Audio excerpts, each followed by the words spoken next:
Hi, my name's Claire and I'm the PR officer for BAMT, and I'm here to tell you a little bit about the work of BAMT, who we are, and ways that we can help support you while you're studying.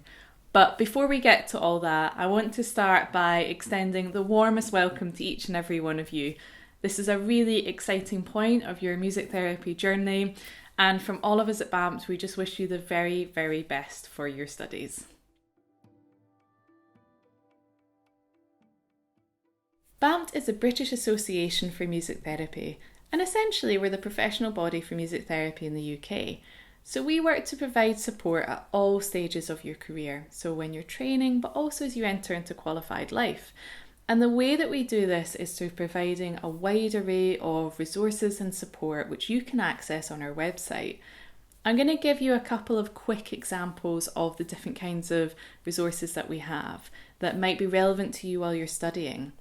So the first one that I want to make you aware of is our events page, because this hosts a whole list of different events that are happening throughout the UK and online that you can access. This includes BAMT events, it includes CPD events, events that are hosted and run by organisations of other disciplines and professionals that might be relevant to some of the work that you'll be doing. And we also host a huge large-scale music therapy conference in the UK once every 2 years. This is a fantastic event to get together with other members of the profession to hear about all the different kinds of practice that are happening in the UK and abroad, but also to network, to hear what the latest evidence-based research is that's coming out. It's just a fantastic way for us to connect, to get together, and to just hear about all the different ways that music therapy is helping people. In addition to our events, we also have different groups that you can join. So one of these groups are our networking groups.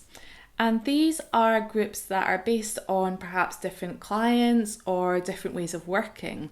So for example, if you're interested or you're working with people with dementia, we have a dementia group that you can join, and it's run by a coordinator who will organise meetings, and you can connect with other music therapists. You can hear about any events that might be relevant to you and that area of your work. But in addition to the client groups, we also have groups such as the music technology groups. So if you're interested in incorporating music technology into your practice, or you want to find out more, again, you can join and access the different meetings and events that group run. In addition to the network groups, we have our area groups. So this is where you can connect with music therapists in your local area, go to events, get to know people, and build that sense of community. And finally, just one of the many resources that we have that I'd like to highlight to you is all the documents and documentation that we have on our website. So we have everything from our latest diversity report, which is a really, really important piece of work that I would urge you to look at and to think and reflect on as you go through your studies and beyond. But also we have documentation templates, so things that can help you as you qualify. Things that cover how to set up a private practice. If you need to write a contract, what are the things that you need to include in a contract? If you're thinking about freelance work and you're not sure how much you should charge or how you should set yourself up, we've got lots and lots of resources that are ready and there that you can just access and use to help build your practice going forward. We at BAMT also work to raise awareness about the music therapy profession for the general public as well. And there's a number of resources that, again, you can tap into on our website. So if, for example, you are on a placement where they've never had music therapy before and colleagues or service users want to find out a bit more, you can access these for free. They're open access on our website, and it can just be a great way to start the conversation. So some of those resources include things like information leaflets, which give general information about what music therapy is, how it works, but we also have information leaflets that are specific to different client groups. As well as that, we have some fantastic video resources, and we also have a blog on our website, which again, just talk in a bit more depth about what music therapy is, the different areas that music therapists work in, and again, just highlight some of the different ways that we might work or different client groups that we may be working with. We also have two fantastic search tools. So we have Find a Therapist search tool. This is one that members can opt in to using so that the public can type in if they want to find, let's say, a music therapist in the Northwest who's working with a child. They can put that into the search tool and it will show them the local therapists in their area and how to contact them. We also have the Music Therapy in the UK map. Now that is specifically for music therapy organisations. So again, if you want to find a local organisation or someone from the public wants to find an organisation, then they can use the search tool just for that. As well as all of this, we are very, very regular users of social media. So we have Twitter, we have Facebook, and we have LinkedIn. And we regularly share and highlight the benefits of music therapy and the different areas that music therapists work through those pages also.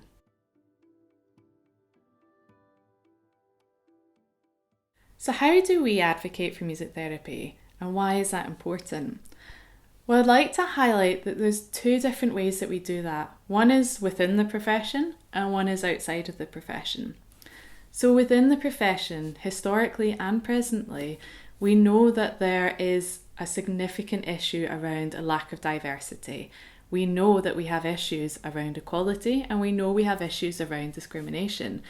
And we at BAMT are very passionate about helping to support the need for change. And so we are here to have the difficult conversations, to reflect and to learn, and to try and unite the whole music therapy community, to invite everyone to join in these conversations and to have all voices heard in this process. So the other way that we advocate for music therapy, as I said, is outside of the profession. And one of the ways that we do this is through the very active work that our Chief Executive, Andrew Langford, does in building working relationships with different public and social care bodies. So this includes organisations such as Public Health England, such as the AHPF in Scotland, as well as numerous other cross-party working groups in the different UK governments. And the reason why this work is so vital is that there is still a bit of a misunderstanding in some places about the work that music therapists do and how we can support all the different communities that we work with. And so this work is really vital in terms of highlighting the evidence for the work we do, for encouraging better funding for music therapy, and ultimately, hopefully, to increase access to the profession for those who need it most.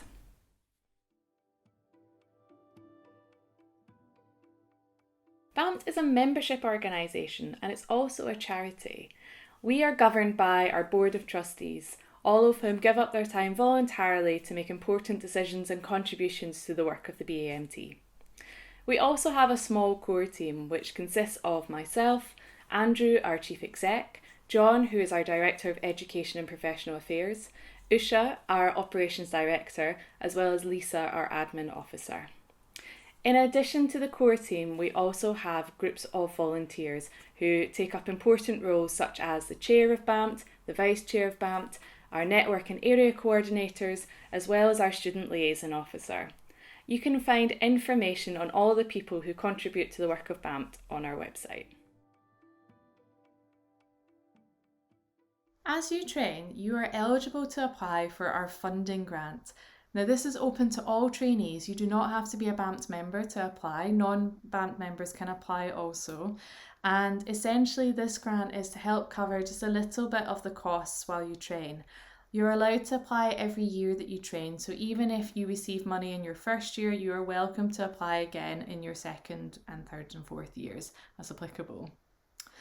We also, in terms of providing events for yourselves, we have a Student Liaison Officer role, and the purpose of that role is for them to develop bespoke events for you guys. And we've had lots of different things over the years, such as employment events, musical skill events, case study events. So it's a great way to get involved, to connect with other trainees and to find out more about the practice or to think about the skills and tools that you'll need going into qualified life.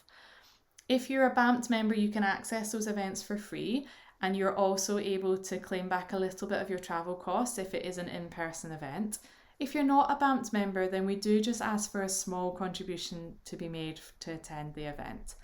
But if you decide that you want to become a trainee member, you will receive full access to all of the resources that I've mentioned today, plus the other ones that we've not talked about. You'll also get regular job alerts, which again can be quite useful if you're coming up to qualifying, and you will be eligible for discounts for BAMT events, so whether that's our CPD events or whether it's our large-scale conference. As you transition into qualified life, we do offer a discounted membership for the first year after you qualify, because again, we appreciate that if you're going out and building up work, there's a lot of different financial pressures. And so for the first year that you transition from a trainee to a fully qualified member, you get a discounted membership, but you'll be able to have full access to all of our resources.